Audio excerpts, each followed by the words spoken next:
ડાયક અને ટ્રાયક વિશે જોઈશું. તો ડાયકનું પહેલાં આપણે જોઈ લઈએ કે ભાઈ ડાયક, તો ડાયકનું આ કન્સ્ટ્રક્શન છે. તો કન્સ્ટ્રક્શનમાં તમે જુઓ તો 2 ટર્મિનલ આવેલા છે, 3 લેયર છે, 2 જંક્શન આપેલા છે. આ એનો સિમ્બોલ છે અને આ એની કેરેક્ટરિસ્ટિક છે, બરાબર. તો કન્સ્ટ્રક્શન પ્રમાણે તમે જોશો તો આમાં 2 છેડા છે. જો બંનેમાં એમટી જ નામ આપેલું છે, બરાબર છે. એટલે ડાયકમાં શું થાય છે, તમે એસસીઆર તમે જોશો ને તો એસસીઆર છે ને યુની ડાયરેક્શનલ છે, એક જ ડાયરેક્શનમાં કરંટ ફ્લો થતો. આ બાય ડાયરેક્શનલ છે, બરાબર. આ બાય ડાયરેક્શનલ કન્ડક્ટિંગ ડિવાઇસ છે. ડાયક કેવું છે તો કે ભાઈ બાય ડાયરેક્શનલ કન્ડક્ટિંગ ડિવાઇસ છે. એનો મતલબ શું થયું તો કે કરંટ છે એ બંને ડાયરેક્શનમાં ફ્લો થઈ શકે છે. આમ પણ જઈ શકે, ઉપરથી નીચે પણ અને નીચેથી ઉપર, એટલે એને કહેવાય બાય ડાયરેક્શનલ કહેવાય, બરાબર છે. આમાં તમે જોશો તો આમાં 2 એન્ટી પેરેલર છે. જુઓ પેલા મેં એસસીઆરમાં શું આવતું હતું, એક જ આવું આવતું, આ એન્ટી પેરેલર કહેવાય એકબીજાને. અને આમાં તમે જોશો તો 2 ટર્મિનલ છે, ત્રીજો ટર્મિનલ ગેટ હોતો નથી, એટલે આમાં ગેટ કરંટ રિક્વાયર્ડ નથી, બરાબર છે. એટલે આમાં ગેટ કરંટ કોઈ પ્રકારની હોતો નથી, એટલે બાય ડાયરેક્શનલ ટ્રિગર ડાયોડ પણ કહેવામાં આવે છે. એનું બીજું નામ શું છે, કારણ કે ડાયોડ જેવું જ તમને લાગે. આમ તમે જુઓ તો ડાયોડ કેવું આવે, આવો જ આવે સિમ્પલ, પણ આમાં આવા 2 પાંખિયા છે, એટલે એને શું કહેવાય, બાય ડાયરેક્શનલ ટ્રિગર ડાયોડ. એનું બીજું નામ છે બાય ડાયરેક્શનલ ટ્રિગર ડાયોડ.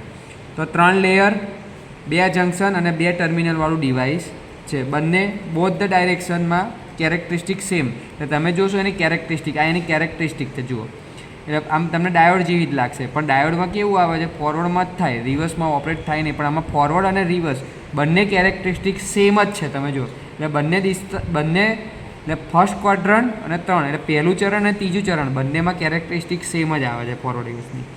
આમાં 29 થી 35 વોલ્ટે ફાયર થાય છે. ફાયર થાય છે એનો મતલબ શું થશે કે અહીંથી કરંટની ડાયરેક્શન શાર્પલી ઇન્ક્રીઝ થશે. એટલે 29 થી 35 વોલ્ટ જેટલું આવે એટલે કરંટની ડાયરેક્શન શાર્પલી ઇન્ક્રીઝ થઈ જાય, એટલે કરંટ મેક્સિમમ વધી જાય, બરાબર છે. એટલે પહેલાં અને ત્રીજા ક્વોડ્રન્ટમાં જ ઓપરેટ થાય છે. અને એની એપ્લિકેશન એટલે કઈ જગ્યાએ આપણે ડાયકનો ઉપયોગ કરી શકીએ છીએ, તો ડાયકનો ઉપયોગ આપણે એસસીઆર તથા ટ્રાયકના ફાયરિંગ માટે એનો ઉપયોગ કરી શકીએ છીએ. એસસીઆરનો ઉપયોગ ડાયકનો ઉપયોગ એસસીઆર અને ટ્રાયકના ફાયરિંગ માટે ઉપયોગ થાય છે, બરાબર. આ ડાયક વિશે વાત કરી. અને એવું ને એવું છે ટ્રાયક, ડાયક અને ટ્રાયક. હવે ટ્રાયકમાં તમે જોશો ને તો ડાયક જેવું જ લાગે છે, પણ ડાયકમાં શું હતું, ગેટ ટર્મિનલ હતો નહીં, જ્યારે આમાં ગેટ ટર્મિનલ છે.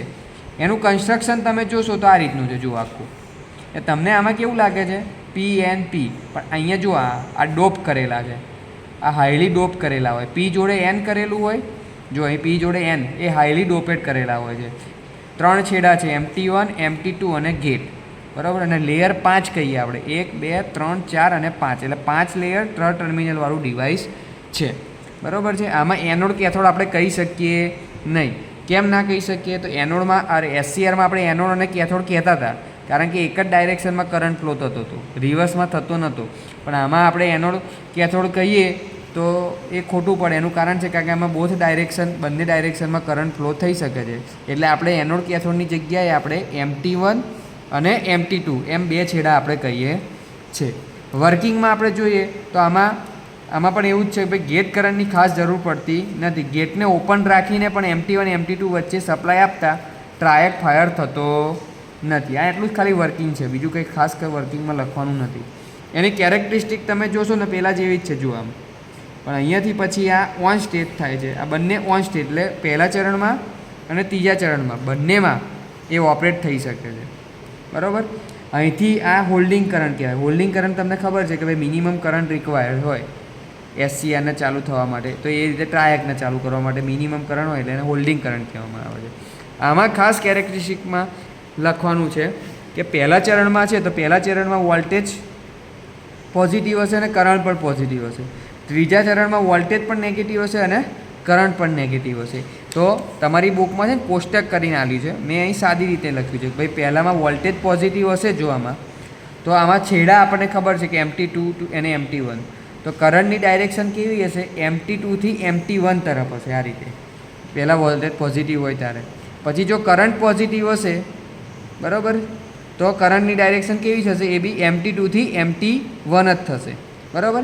પણ પહેલાંમાં જો વોલ્ટેજ પોઝિટિવ હશે તો MT2 છેડો પોઝિટિવ હશે અને MT1 છેડો નેગેટિવ હશે. એટલે અને પછી કરંટ પોઝિટિવ હશે તો કરંટની ડાયરેક્શન MT2 થી MT1 તરફ હશે. એટલે આ પહેલી વસ્તુ થઈ ગઈ, બરાબર. આ પહેલા ચરણ માટે. હવે બીજા ચરણ માટે જો વોલ્ટેજ નેગેટિવ હોય તો આ છેડા બદલાઈ જશે, MT2 નેગેટિવ થઈ જશે અને MT1 પોઝિટિવ થઈ જશે. અને કરંટ, તો કરંટની ડાયરેક્શન MT1 થી MT2 તરફ હશે, બરાબર. હવે 4 કેસ આપણે બને છે ટ્રાયકમાં. આવા 4 કેસ બનશે: voltage positive, current positive, voltage negative અને કરંટ નેગેટિવ, બરાબર. ડાયક અને ટ્રાયક કઈ રીતે છૂટા પડે છે? તો ડાયકમાં ગેટ હોતો નથી, આમાં ગેટ ટર્મિનલ હોય છે, આમાં 5 લેયર હોય છે અને અહીં NN છે હાઈલી ડોપ કરેલા હોય છે, બરાબર. અને કેરેક્ટરિસ્ટિક પહેલા ચરણમાં અને ત્રીજા ચરણમાં ઓપરેટ થાય છે, બરાબર. તો આ રીતે ટ્રાયક થઈ ગયું.